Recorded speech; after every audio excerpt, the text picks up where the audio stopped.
స్వామిని అడిగారు. అంత కోపంగా ఉండేవారు కదా స్వామి షిరిడి అవతారములో.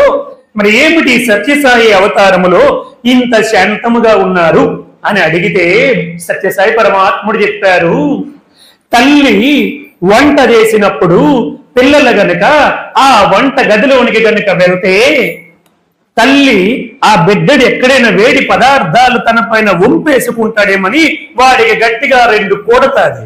కొట్టేసి పక్క రూములో కూర్చోబెడతాది. అదే తల్లి వంట అయిపోయిన తర్వాత ఆ బిడ్డడిని తీసుకొచ్చి తన ఒడిలో కూర్చోబెట్టి తినిపిస్తాది. ఆ షిరిడి అవతారము వంట చేసే అవతారము, సత్యసాయి అవతారము అన్నాన్ని తినిపించే అవతారం అని చెప్పారు బాబా.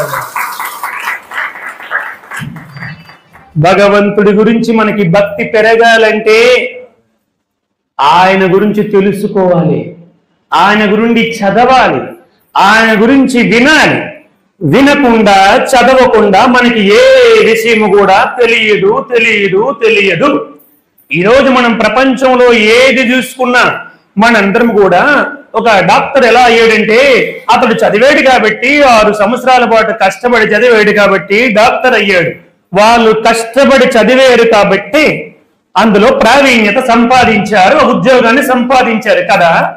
ఆధ్యాత్మిక మార్గములో కూడా అలాగే మనము చదివితేనే, చదువు రానటువంటి వాళ్ళు వింటేనే.